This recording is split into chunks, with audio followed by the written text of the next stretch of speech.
Buenas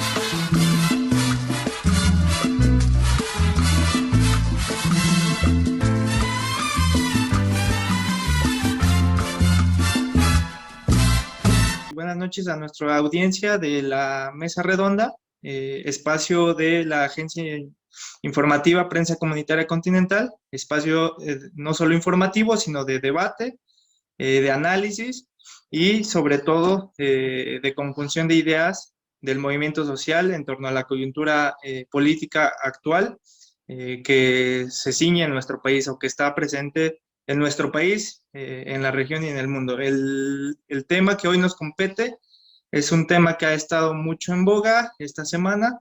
Creo que lleva como alrededor de una semana siendo parte no solo de los noticieros ni de las mañaneras, sino del mismo debate político. Y es la llamada Casa Gris, que en medio de todo eso hay muchos elementos más. Un poco el símil a la Casa Blanca que se tuvo en el sexenio de Peña Nieto. Hay un conflicto de interés, etcétera, ¿no? Entonces, hoy tenemos en la mesa a tres compañeros: el compañero Marcos Tello, del Movimiento de Liberación Nacional; el compañero Rodolfo García, del Movimiento Nuevo País; y el compañero José Jiménez, del Frente Popular Francisco Villa, ¿no? Entonces, bueno, el tema en específico de la Casa Gris es un dato anecdótico en la larga serie de disputas mediáticas que hay entre las facciones políticas y empresariales de la derecha mexicana. Esa es la primera pregunta con la que abrimos y podemos empezar en el orden en el que los presenté, en este caso Marcos, luego Rodolfo y cierra el compañero José Jiménez. Más o menos tenemos de entre 3 y 5 minutos, yo les estaré informando. Entonces, adelante Marcos, un poco resumiendo. ¿Este tema es anecdótico o es una cuestión muy importante en esta disputa entre las facciones políticas y empresariales? Adelante. Bueno, lo que ha venido ocurriendo en las últimas 3 semanas alrededor del escándalo mediático que se armó por el asunto de la Casa Gris, en realidad es, digamos, como la punta del iceberg. Es solamente la expresión, ¿sí? Inmediata de un proceso de crisis política del obradorismo que se empezó a perfilar muy claramente desde junio del año pasado. Hay un elemento muy importante de esta crisis que tiene que ver con los resultados electorales de las elecciones intermedias. Estos resultados electorales, en lo fundamental, desde la lógica del principal dirigente del morenismo, desde la lógica de Andrés Manuel, iban a consolidar su mayoría, una mayoría calificada que le iba a permitir avanzar de manera relativamente fácil en el proceso de reformas que él se había proyectado para esta segunda parte de su ejercicio presidencial. Él es derrotado políticamente, es decir, los objetivos que él se había planteado, que tienen que ver con esta mayoría calificada y que están relacionados con su estrategia hasta el 2024, estos objetivos no se cumplieron. Pierde la posibilidad de mayoría calificada, la posibilidad de reformas constitucionales directas y la posibilidad de reelección. Además, pierde uno de sus núcleos fundamentales de despliegue de su política, que pues están asociados al control que se ha tenido por parte primero del PRD y después de Morena, de la jefatura de gobierno de la Ciudad de México. Entonces, a partir de ahí va a ir eslabonando una serie de derrotas políticas. Otra derrota política es el resultado de la consulta. Se suponía que era para juzgar a los expresidentes, esto no aparece claramente y el resultado resultó ser muy pobre.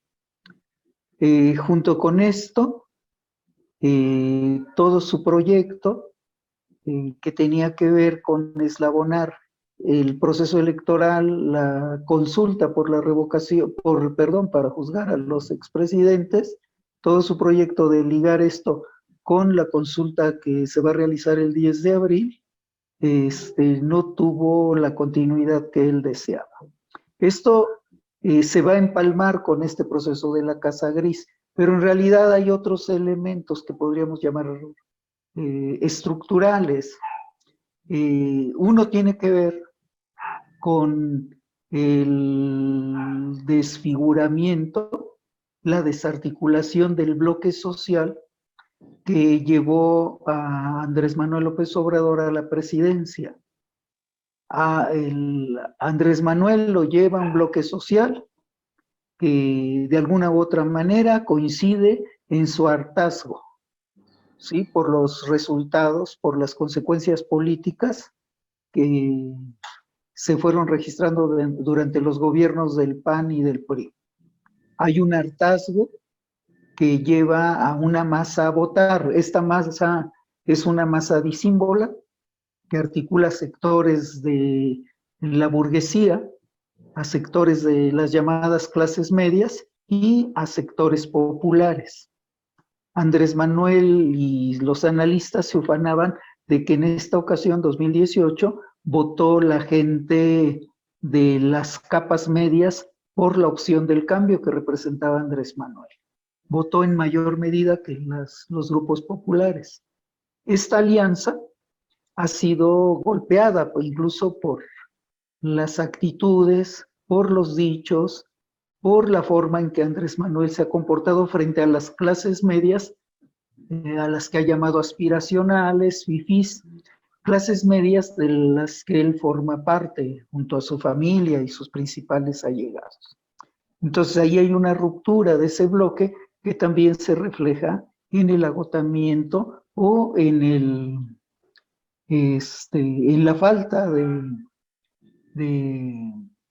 impacto en términos cuantitativos y cualitativos, ¿sí?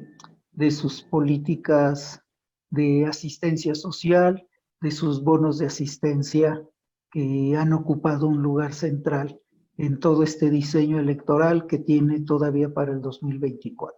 Hay otros elementos que yo trataría de tocar más adelante. En todo caso, insisto en que este hecho de la Casa Gris es solamente un momento de un proceso de deterioro del morenismo, de un proceso que puede convertirse en un hecho que no tenga reversa, o sea, en un hecho que va a repercutir en la suerte del morenismo y del propio Andrés Manuel López Obrador como dirigente político. Ok, muchas gracias Marcos por esta perspectiva. Recordemos un poco que el meollo del asunto empieza desde el 28 de enero, donde el portal Latinos publica este reportaje que hace Mexicanos contra la corrupción y la impunidad.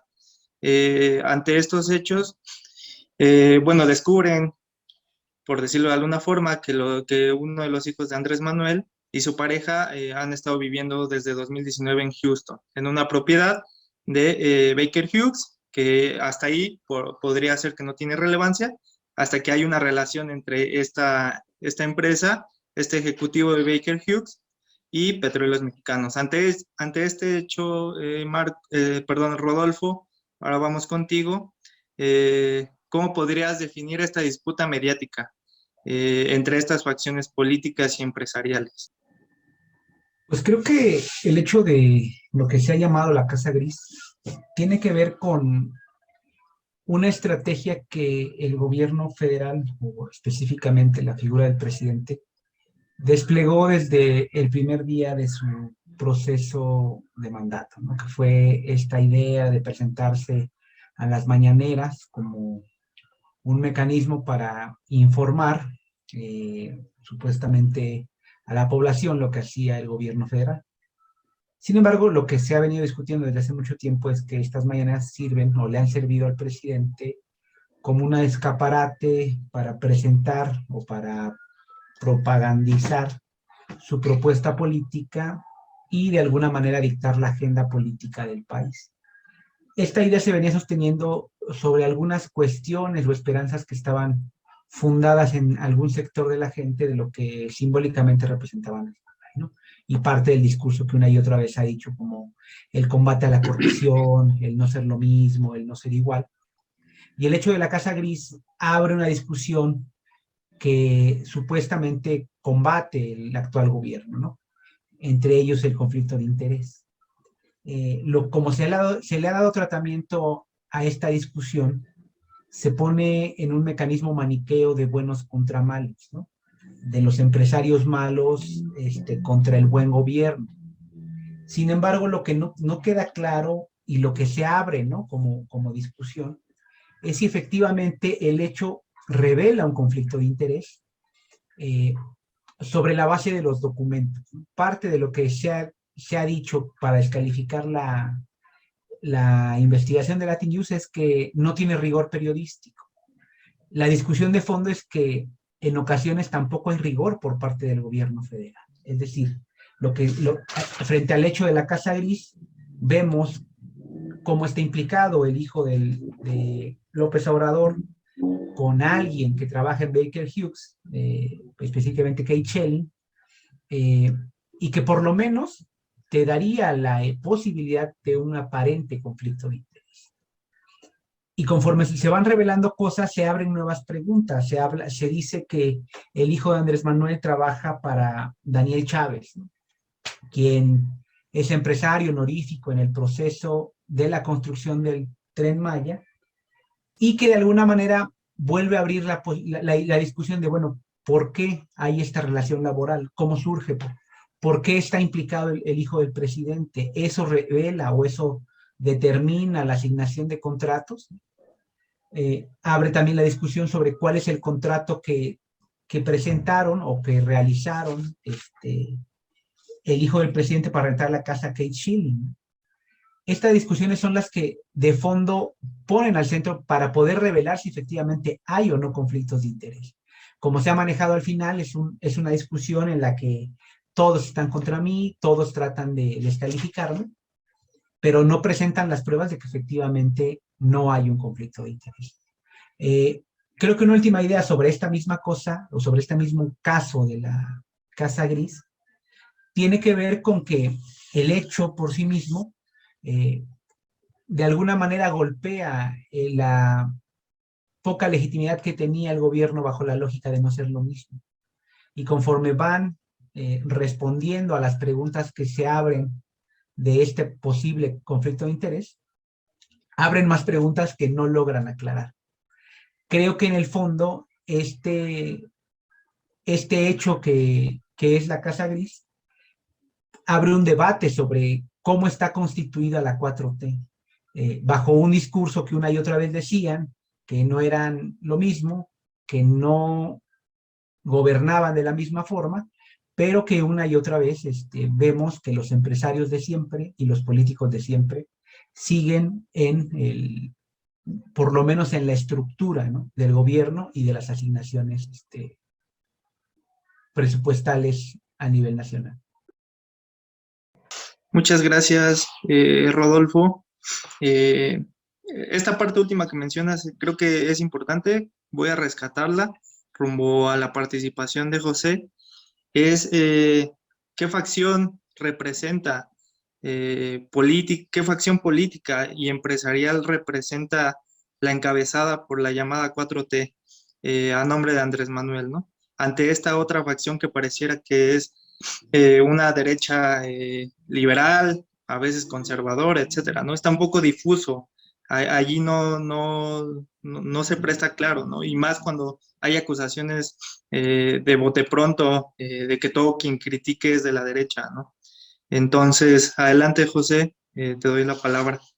Sí, muy buenas noches a todos. Efectivamente hay ahí elementos en los cuales tienen que ser explicados, mostrados claramente.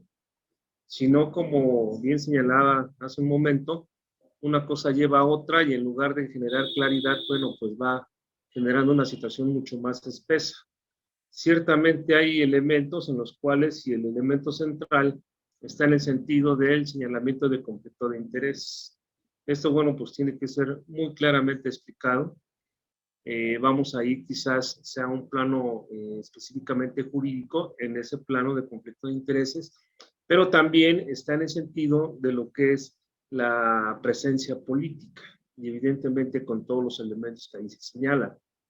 En esto se ha insistido que no es una situación como lo anterior, como la forma en cómo se conducía el país de manera de antes, más valga así subrayarlo, sino que hoy hay una nueva forma y en la cual efectivamente está en el sentido de separar, y recuerdo esa frase, la parte pública y la parte de los negocios.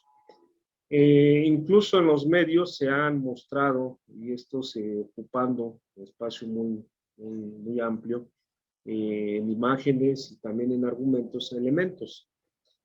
Ciertamente, bueno, pues están ahí los señalamientos muy precisos y que, bueno, tiene que ser mostrado de manera específica, sin enredarse más, sino de una situación clara y convincente, si es que así se quiere hacer y que, vamos, puede estar en esa ruta. Vamos, es un sentido y rescato solamente un dato por el hecho de cómo se muestra el caso, ¿no? Donde se dicen cantidades de $5,600 al mes y luego después, bueno, pues ya mensualidades a ese mismo rango. Pero bueno, el hecho es muy concreto, está ahí, es una situación de conflicto de intereses, tendrá que ubicarse y efectivamente ubicar lo que es el espacio público y el espacio donde se desarrollan los negocios. Y en ese sentido está marcado, dibujado, efectivamente, si es o no el conflicto de intereses. En la parte política, sí, con una situación de contexto, habría que ubicar que en estos días va concretándose una serie de acciones, de políticas, de acciones muy concretas, y vamos, ahí se tienen obras de magnitud mayor en las cuales se está ahí señalando. Pero también con ello habría que ubicar la situación en la cual se abren varios frentes de confrontación. Y vamos, esto aquí rescato de la situación desde los medios, que en estos días mostraron una postura de manera muy concreta. Y también, bueno, por los demás conflictos que se han ido ahí presentando. Ciertamente es una coyuntura con un resultado que nos arrojó la pasada y reciente jornada electoral, pero que hoy por hoy pues, nos da este momento en el cual pues puede generarse una situación de crisis. Y si no lo es, bueno, pues que se den los elementos precisamente para evitar que esa crisis se evolucione. Ok, muchas gracias, José. Precisamente esta parte de la crisis política, del obradorismo, de la crisis económica que no solo se viene por la misma pandemia, incluso también la administración o la gestión de la misma arroja miles de muertos, checando cifras oficiales, también un desempleo bastante fuerte que pareciera, bueno, quienes apoyan al gobierno mencionan que se le achacan a la misma pandemia, ¿no? Sin embargo, pues también esos son elementos que en el mismo gobierno pues se tuvieron que haber gestionado. En este sentido, se podría decir o se podría afirmar que existe una crisis política, y de existir, ¿cuáles son los principales aspectos de esta crisis? Ya más o menos José adelantó algunas, ahorita yo he mencionado también unas por encima, entonces pasaremos a esta segunda ronda con esta pregunta, ¿no? De existir una crisis política del obradorismo, ¿cuáles son los principales aspectos o los principales elementos de esta crisis? Entonces empezamos otra vez con Marcos, por favor. Habría que insistir en que la crisis del obradorismo es la crisis del viejo régimen político oligárquico. El obradorismo, por el resultado, pues, ¿no?, del proceso electoral y por el momento en que conquista la presidencia, ¿sí? Resulta ser una válvula de escape a una crisis que se iba convirtiendo de alguna manera en un proceso que pudiera tener consecuencias catastróficas. La llegada de Obrador aflojó muchos de los elementos de este proceso de crisis. En la medida que las propuestas de Obrador para enfrentar la crisis, para remontar el proceso de desarticulación nacional, los problemas que generaron las otras dos administraciones, en la medida que los resultados del obradorismo son prácticamente negativos en todas las áreas, ¿sí? En esa medida hay una cuestión fundamental que empieza a aparecer en la escena política y que la Casa Gris catalizó. Hay una distancia entre los datos de Obrador, entre sus afirmaciones y el resultado de su gobierno. No hay crecimiento, más bien vamos a tener, si las cosas no mejoran en estos 3 años, vamos a tener un sexenio con una tasa prácticamente que podríamos llamar de crecimiento económico, pues, ¿no? El nivel de la economía para cuando Obrador salga en 2024 va a rondar el nivel de la economía que él se encontró particularmente en 2019, 2018. Si ustedes revisan cada uno de los rubros, de educación, de salud, de seguridad, van a encontrar un desastre, pues, ¿no? Todavía más grave que el que se había acumulado en los viejos gobiernos del PRI y del PAN. Entonces los resultados son negativos. La oferta que estaba presentando Andrés Manuel, particularmente de combate a la inseguridad, pues prácticamente ha resultado pues una simulación. Él mismo se había levantado contra la militarización del país y hoy la militarización del país y la influencia y el peso del ejército adquirieron dimensiones mayores a los periodos anteriores. Hay otra cuestión que también resulta fundamental. Obrador ofreció transparencia, ofreció honestidad, ofreció no más corrupción, y esta divisa que es muy importante para legitimarse, prácticamente ha entrado en cuestión. Se han sucedido toda una serie de escándalos ligados particularmente o especialmente a su grupo familiar y perdón, a su grupo más cercano, pues, ¿no? Donde concurren políticos muy reconocidos y de alguna u otra manera empresarios, ¿no? Está el caso del metro, donde está Slim, otros empresarios, está el propio Ebrard, la propia Claudia, están, como ya decía, sus propios parientes. Entonces, hay una situación política delicada para él. Creo que no tiene reversa, porque lo que tenemos hacia adelante son escenarios de profundización de esta crisis. Y el error que tuvo Obrador desde el principio es no reconocer que México se aproximaba a una crisis económica y de alguna manera social profunda, grave. Nunca lo quiso reconocer cuando esto era absolutamente evidente antes de que apareciera el COVID. Entonces, creo que Obrador se va a mantener en esa línea. Creo que es irreversible su proceso de deterioro y esto se refleja en la agudización de la lucha interna entre diversos sectores de la burguesía, entre quienes componen la clase política, pero también dentro de las propias filas del morenismo. Esto va a ser la tónica de aquí a fin de sexenio, porque la crisis que está viviendo el país no tiene reversa en los años por venir, pues no hay mejoría en el horizonte, ¿sí? Y entonces los discursos chocan con la vida práctica. Se puede estar engañando durante mucho tiempo a las personas, pero hay un momento en que esto pues encuentra su límite. Y en el caso de Obrador y en el caso de la clase política en general, el PRI, el PAN y el PRD, estos límites están muy presentes pues para sectores de la población cada vez más grandes. Muchas gracias, Marcos.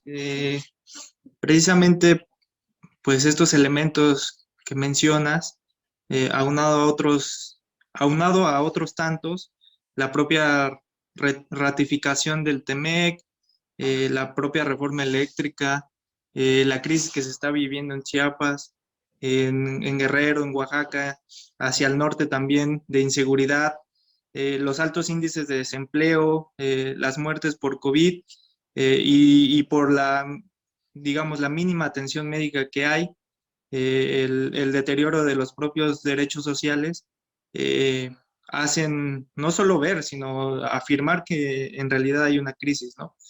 En ese sentido, le preguntaría a Rodolfo si pues era una alternativa, si fue un fracaso, si hay esperanza todavía, que pareciera que no, o más bien que no, o no está en el propio gobierno, ¿no? Entonces, tanto defensores como detractores están en esta línea, ¿no? Sin embargo, ¿qué postura, Rodolfo, tú podrías enarbolar en torno a esta misma crisis y al propio plan de gobierno de Obrador, ya más de 3 años, ¿no?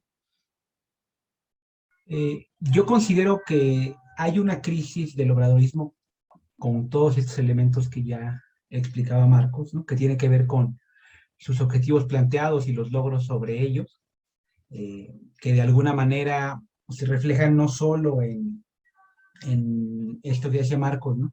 Particularmente su estrategia de seguridad que prometía disminuir la cantidad de muertos y regresar el ejército a las calles, pues no lo cumplió, al contrario. Recuperó la estrategia de seguridad propuesta por Peña Nieto, la maquilló y la volvió operativizable, ¿no? Operativa, al llevar al ejército no solo a la operación de la seguridad pública, sino también a espacios de la vida civil que se les han entregado al ejército.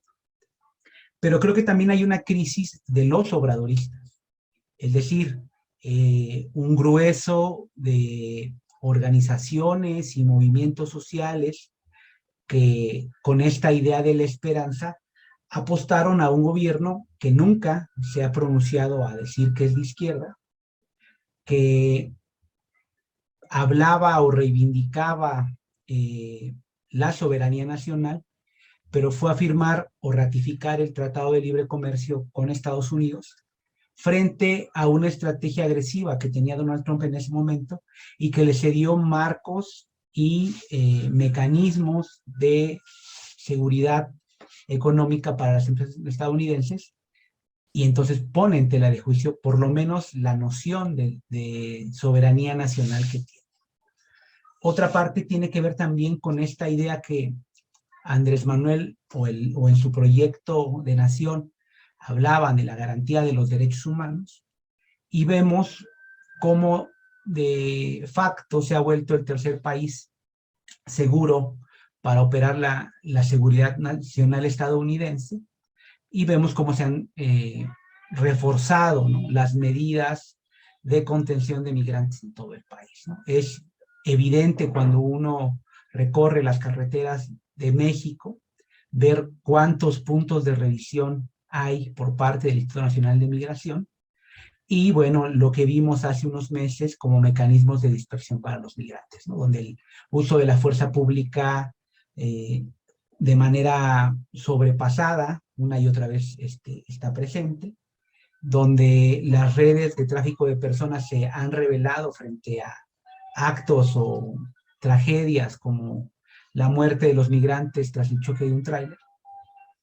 Y en este marco de la crisis de los obradoristas, también es esta presencia de la incapacidad a poder sostener bajo la discusión de discursos panfletarios las contradicciones del gobierno, ¿no? Es decir, desde el inicio del mandato de López Obrador se ha hablado de un proceso de golpe blando, pero hoy vemos a Andrés Manuel, al igual que lo hacía Calderón, gobernar con el ejército, ¿no?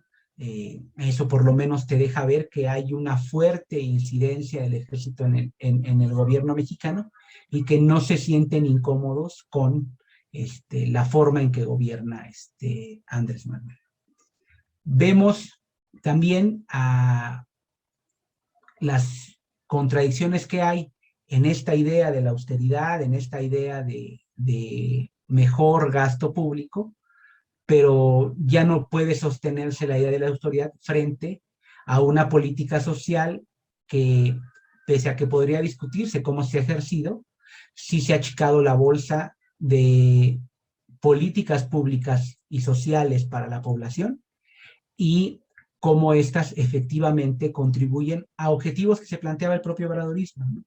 El desarrollo sostenible, ¿no? La soberanía alimentaria, entre muchas otras cosas, ¿no? Hoy seguimos viendo un campo totalmente devastado que ha terminado con políticas para el campo, con la visión del monocultivo, ¿no? Como es estos programas de Sembrando Vida, cómo ha avanzado la Nestlé en las zonas del sureste mexicano, afectando a los productores cafetaleros, cómo de alguna manera las políticas de privatización de los bienes comunes, como el caso del agua, como el caso de la minería, sigue siendo una moneda de cambio de este gobierno. Creo que en el marco de la crisis obradorista y de los obradoristas, es que hay un sector de la población que poco a poco comienza a desencantarse de este gobierno y empieza a plantear una serie de salidas que rebasen a los obradoristas que continúan pensando que están viviendo la cuarta transformación y a un gobierno que vive en la fantasía de las mañaneras, donde piensa que está haciendo también su trabajo, que por eso le atacan, ¿no? Creo que esa crisis se refleja no en lo que aparece en los medios, sino en lo que está viviendo la población alta, ya en el poder adquisitivo de las personas. Muchas gracias, Rodolfo. Es importante como recalcar dos aspectos. El primero es las políticas de continuidad neoliberal o de continuidad de régimen, también como lo enmarcaba Marcos, no solo en términos económicos, sino en términos políticos y sociales. Es importante recalcar esta militarización y es importante también recalcar la misma postura del gobierno que desde un inicio planteaba, bueno, que desde un inicio en sus ejes no planteaba una transformación profunda. Equipararse a los tres movimientos, revolución, guerra de reformas e independencia, realmente es un despropósito ante el panorama que vivimos actual, ¿no?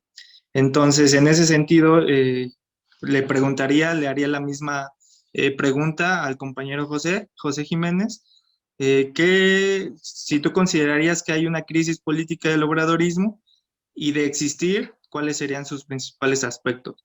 Sí, mira, ciertamente hay momentos en los cuales están en una situación de confrontación y en ese sentido hay que ubicarlo. Lo peor que se puede hacer es cerrar los ojos. Y hay problemas de carácter nacional que se tienen ahí y que efectivamente no es en un discurso de mañanera, sino más bien es en un observar la realidad y efectivamente llegar al punto en el cual se tengan que hacer modificaciones, si es que así se pudiese, o en su caso ubicar cambios de políticas en términos muy concretos. Y efectivamente sí está una situación de confrontaciones que están ahí puestas, a pesar de que se quiera dibujar otro aspecto. Hay una correlación de fuerzas muy concreta en los gobiernos estatales, en términos muy específicos, las circunstancias que vive cada uno de ellos, situaciones en las cuales, bueno, los estados está generando movilización social, y lo digo así de manera muy, muy tersa, pero que ciertamente requieren también respuestas políticas. Con ello, bueno, yo quisiera pedir a la mesa que me pudiera permitir acercar algunos elementos y sobre todo en los términos del empleo, ¿sí? Y esto con datos que se dan a conocer y que nos muestran una situación que evidentemente no se puede permanecer omiso, ¿sí? Hay un elemento que nos señala datos que la evolución del empleo en México, y a pesar de que se dice, no es una recuperación, hay una realidad en donde se señala que 7.5 millones de personas en el país han dejado de estar en la lista de trabajadores. Y esto por el desánimo, por no encontrar un puesto de trabajo. A ese elemento también se les ha señalado, o se señala en términos temporales, y esto corriendo a 20 meses, en los últimos 20 meses, que se incrementa el número de activos desanimados. Y aquí también nos explican que es porque son personas que no acuden al mercado laboral porque creen que las condiciones de la economía no les permitirá encontrar empleo. Esa es una situación de manera muy concreta que incluso al dato nos lleva hasta en términos de las mujeres, en donde también se señala que 4.6 millones de mujeres están disponibles para trabajar, están en condiciones para trabajar, pero que la realidad es de que no buscan empleo porque no hay posibilidades de tener empleo. Y esto, bueno, son elementos, es información que se tiene ahí, son resultados de los ejercicios ya ordinarios de análisis de la parte económica que tiene que ver con el empleo, pero que sí nos arroja esa realidad. 7.450.000 personas, un poco más, son parte de la población no económicamente activa. Y con esto, bueno, pues se desprende una serie de circunstancias y sobre todo en la parte económica. No está en el sentido solamente de señalar el tema de la corrupción, que por supuesto se tiene que señalar, ¿sí? Y también las situaciones críticas que se acompañan, sino que también está en una situación de una realidad económica que hoy por hoy está ahí presente. Y de aquí se desprenden otros tantos temas en los cuales pues se van a situaciones muy difíciles. En estos días está la situación, y también lo pongo como tema, el tema de la electricidad, como también temas de relación económica con el vecino país, que incluye también la situación de los migrantes. Entonces, en ese sentido, está generándose una situación muy difícil, con varios frentes de confrontación importantes, y no solamente internos, esto también hay que tener presente ese hecho muy concreto, sino también externos. Ese capital externo que por primera ocasión se escucha en algunos foros, que la inversión externa no solamente puede significar y generar bienestar, sino que de una u otra forma lo que la lógica del capital es la generación de la ganancia y más para el capital externo. Con ello, bueno, pues son elementos muy preocupantes, situaciones que se tienen que tener ahí y que aquí, bueno, pues va acompañada en una situación que efectivamente tiene que entenderse que se tienen que generar cambios o modificaciones de políticas que no han resultado. Ese sería el punto central. Sería mi comentario, compañeros. Muchas gracias, José. Esta parte que mencionas de la situación del empleo y la situación económica es otro elemento a considerar, a abonar respecto a esta crisis política que vive no solo el obradorismo, sino también el propio país originado de la misma gestión, ¿no? del gobierno. En ese sentido, cerraríamos la última ronda de participaciones. Evidentemente, pues siempre quedamos un poco, bueno, hay muchos temas, no es que quedemos cortos, hay tantos temas que habría que irlos explorando en varios programas, en otros formatos. Sin embargo, para cerrar este programa en específico, pues yo cerraría como con la última ronda de participaciones, eh, más allá de este conflicto de interés, más allá del hecho particular de la Casa Gris, de la disputa entre AMLO y un sector político empresarial que ahora se deja ver encabezado por latinos y otros tantos periodistas, empresarios, etcétera.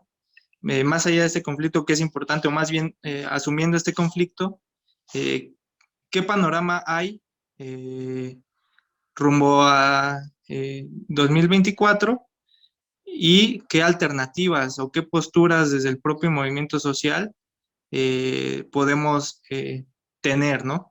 Para no empantanarnos en una disputa meramente electoral, en una disputa entre una derecha y esta otra derecha más humanista, como de pronto le gusta tildar al propio Andrés Manuel desde ese humanismo, la lucha contra la corrupción, etcétera, etcétera. Precisamente qué alternativas podemos tener para no empantanarnos en esta disputa electoral y obviamente desde el propio movimiento social. Eh, Adelante, Marcos. Bueno, una primera cosa que hay que dejar establecida es que Morena, el PRI, el PRD, etcétera, Andrés Manuel, Calderón, Fox, Salinas y Peña Nieto, por mencionar algunos, es cierto que no son lo mismo. O sea, cada uno tiene sus particularidades, ya como partido, ya como personajes, pero son iguales. O sea, no son lo mismo, pero son iguales. Todos ellos, a final de cuentas, han representado los intereses de sectores de la oligarquía y han representado también intereses del capital formalmente extranjero, porque hasta la oligarquía mexicana es en muchos sentidos extranjera. Entonces, ese es un primer punto. Ellos no pueden superar los grandes problemas nacionales, los han enunciado de diversas maneras, no los pueden superar porque ellos son corresponsables, ¿sí? Y en muchos sentidos son beneficiarios de estos problemas. Ellos son corresponsables de la dependencia económica hacia Estados Unidos, ellos son corresponsables de la reproducción de un régimen que sigue siendo oligárquico. Es falso eso que planteó Obrador en términos de resultados, de separar a la oligarquía del ejercicio de gobierno. Si ustedes revisan, con todas las contradicciones que tiene Obrador con algunos personajes de la oligarquía, hay información suficiente. Un buen de estos personajes han encontrado cobijo en los negocios y en los procesos de inversión del Estado mexicano. Ustedes van a encontrar a Baileres o Bailleres, van a encontrar a Tricio, van a encontrar a Servitje, a los que luego se ha tachado de extrema derecha, y van a encontrar a la extrema derecha obradorista, representada por este personaje tan complicado, tan, no sé, no quiero usar una palabra imprecisa. Es un personaje deleznable, que es Salinas Pliego. Van a encontrar a Saltimbanqui, que es Carlos Slim, etcétera, etcétera. Todos han sido gobiernos de la oligarquía. Todos han defendido estos intereses. El régimen, un régimen controlado por la partidocracia, un régimen que sirve para distribuir un botín. Los puestos públicos son botín, con todo y la reducción de algunos salarios. O sea, los salarios que recibe frente a la miseria en general son de rapiña, pues, ¿no? Incluso esta idea de que, bueno, el hijo de Obrador accedió a una casa que es para las clases medias. ¿Cuánto cuesta? $1 millón, 20 millones de pesos. Esto es también para que tengamos una idea de su visión de privilegios. Entonces, esto va a volver a agudizar la crisis de representación. No representan a la nación, no representan al conjunto de las clases populares, de las clases medias. Entonces, es un contrasentido seguir de alguna u otra manera, de muchas maneras, seguir prisioneros en esta falsa elección. Si nos vamos con el más malo o el menos malo, ¿sí? Y si nos vamos con la derecha recalcitrante o con la derecha moderada, o sea, todos ellos son derecha, todos ellos son partidarios de mantener a México bajo los designios de los Estados Unidos, de los grandes empresarios. Esto es, Obrador lo ha repetido una y otra vez, ¿no? Sus megaobras, como esta del Transísmico, está para facilitar el traslado de mercancías del este estadounidense hacia el principal mercado del mundo, que es Asia, y de alguna u otra manera también sirve para mantener los vínculos con Europa. Y esto es una opción por Estados Unidos frente a otros. Entonces, desde mi perspectiva resulta absolutamente, digamos, inentendible de acuerdo a lo que pudiera ser un sentido común elemental, seguir votando por ellos. Creo que es necesario avanzar hacia la formación de un Frente Nacional de Resistencia Popular. Creo que es importante rescatar iniciativas como las de una constituyente ciudadano popular que, entre otras cosas, ponga fin a este régimen dominado por la partidocracia. Creo que en esta línea es fundamental mirar al sur, pero no mirar al sur para saquearlo y expoliarlo como está planteando la burguesía, el grueso de la burguesía y particularmente Andrés Manuel López Obrador. O sea, tenemos que pensar en cómo nos integramos hacia el sur, en cómo buscamos procesos que nos permitan articular proyectos productivos desde nuestras propias potencialidades y dar un paso adelante en los procesos de construcción de una nueva economía que sirva para el desenganche con respecto a los Estados Unidos. Y necesariamente hay que ajustar a la oligarquía. Obrador ha rehuido esto, tiene miedo al elemento popular, ¿no? Él socarronamente se ha ofrecido como el domador del tigre y usa esta figura porque en realidad tiene un profundo desprecio por el pueblo organizado. Entonces, creo que ahí no tenemos futuro, creo que viene una crisis mayor, creo que hay que plantarse, levantar un programa en defensa de la economía popular, pero también hay que plantarse y ofrecer un proyecto que rompa definitivamente con los liberales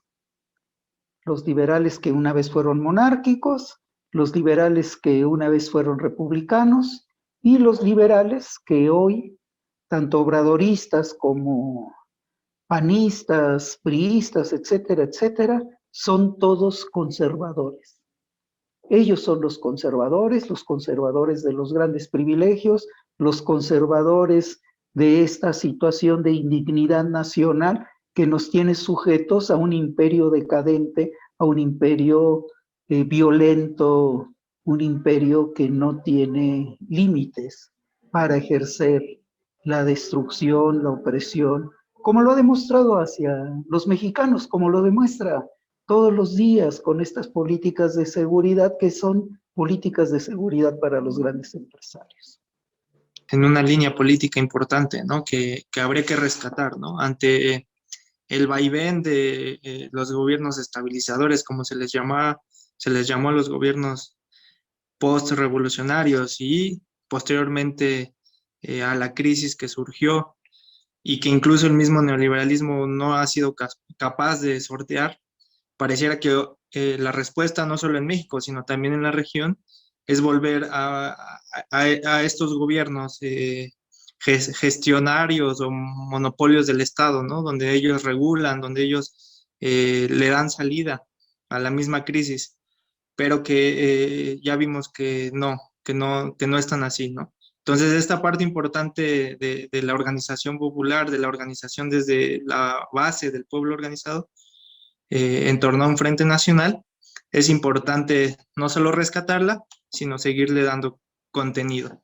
En ese mismo sentido, yo preguntaría a Rodolfo, desde su punto de vista, ¿qué postura en el movimiento social hay respecto a las alternativas que ya se vienen dando? Al final de cuentas, ha habido procesos durante todo el sexenio. La organización, creo, nunca deja de estar presente. En ese sentido, pues te preguntaría, ¿qué alternativas ya se vienen ensayando? Sí, bueno, creo que hay como alguna caracterización de las alternativas, ¿no? Creo que hay una que tiene que ver con una agenda que estaba antes de la llegada de López Obrador al gobierno, que compartía el grueso general del movimiento social y que tiene que ver con la lucha contra las reformas neoliberales. O sea, esa era una agenda que incluso se abrazaba de manera común desde diferentes posturas y que hoy pareciera desaparecer o por lo menos se intenta desdibujar. Hoy el movimiento social sigue peleando por derechos sociales, por derecho a la salud, por derecho a la educación, por mejoras salariales, por mejoras en las condiciones de trabajo. Están todas las disputas territoriales que abren los conflictos socioambientales, que están enmarcadas en esas mismas reformas estructurales que tienen que ver con la modificación a la ley energética, con los efectos de las reformas eléctricas en el país, con los costos ambientales que generan la explotación de los recursos naturales y las pocas o los pocos beneficios que están o quedan para las comunidades en donde se explotan estos recursos. Y están las plataformas organizadas que de alguna manera se vienen pensando o se vienen trabajando, que aspiran a hacer un espacio que represente estos grandes problemas nacionales, que los acuerpe en una plataforma político-organizativa que avance no solo a plantear o a solucionar las reivindicaciones gremiales o particulares, sino a un proceso de representación nacional. En esa lógica, el proceso que se tendría que estar construyendo tendría que ver con cómo construyes un proceso desde el movimiento social que asuma los problemas de todos, ¿no? Superando un modelo de acumulación que no se acaba por decreto, que es lo que nos ha hecho creer el gobierno federal, ¿no? O sea, el neoliberalismo tiene una fuerte crisis y se ha visto no solo por la crisis económica actual, sino el periodo de crisis sanitaria en la pandemia, pero que tendría que ensayarse o pensarse un nuevo modelo económico que aspire a la solución y a echar atrás todos estos avances del modelo de acumulación neoliberal. Creo que también estas alternativas están surgiendo en el marco de que la propia gestión del actual gobierno no logra dar soluciones, ¿no? Hace unos días se convocó a una asamblea por parte de la gente, donde el grueso de organizaciones que llegan comparten un punto en común, ¿no?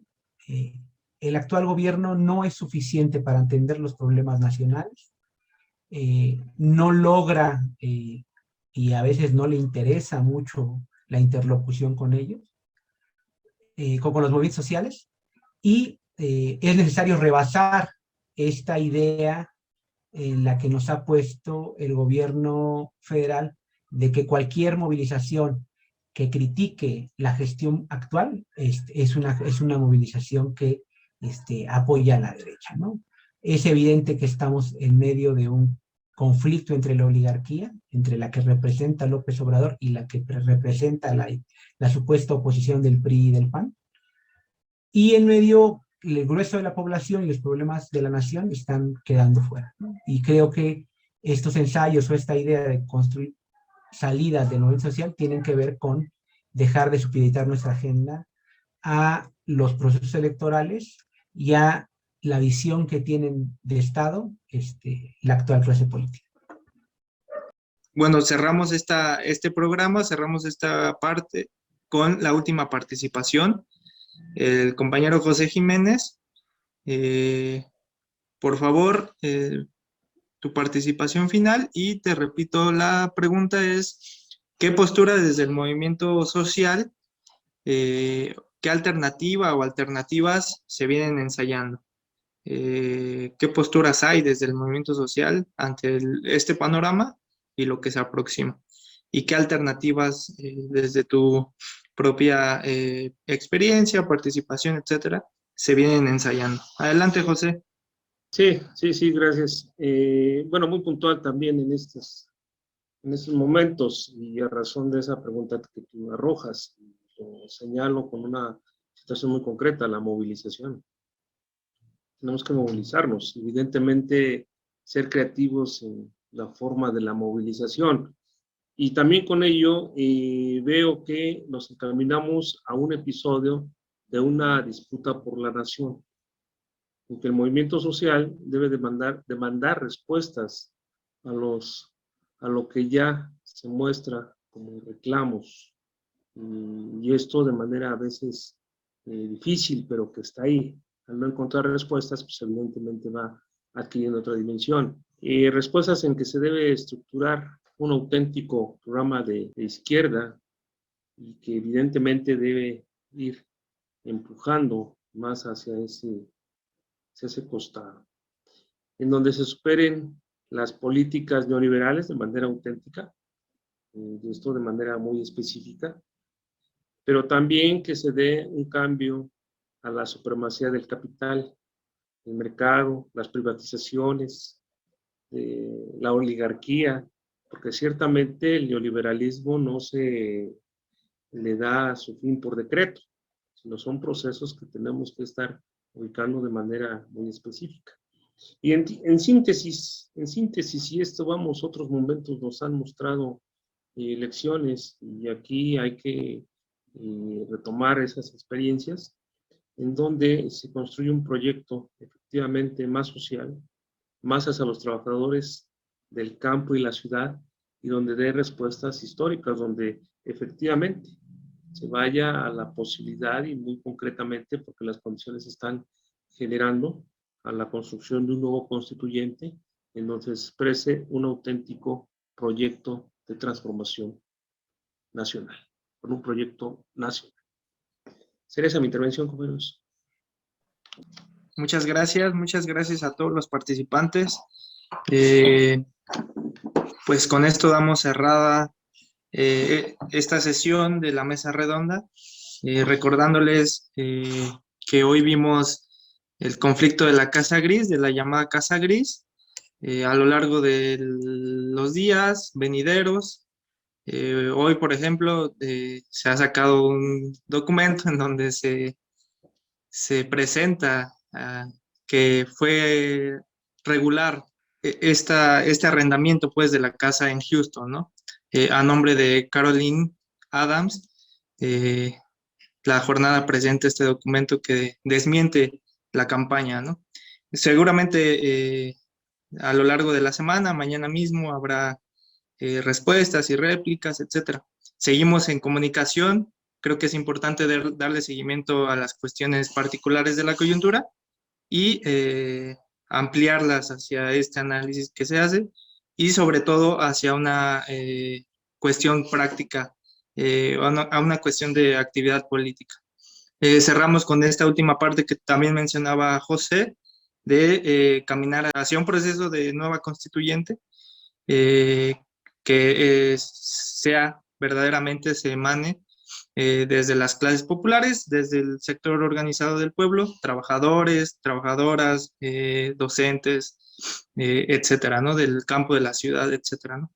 Es un camino que ya se está andando, como se mencionaba en esta última parte, son alternativas que se vienen ensayando. Y bueno, a nombre de todo el equipo de la Agencia Informativa Prensa Comunitaria Continental, les damos las gracias, les agradecemos por conectarse, por seguir los programas y por continuar con el debate. Los esperamos a una siguiente emisión, donde seguramente tocaremos temas que están presentes. Está presente la militarización, está presente la reforma eléctrica, está presente también la revocación de mandato. Entonces hay muchos temas que incluso aquí mismo se han tocado, que les seguiremos dando agenda. Entonces les agradecemos, también les agradecemos a los ponentes y nos vemos en una próxima emisión. Muchas gracias.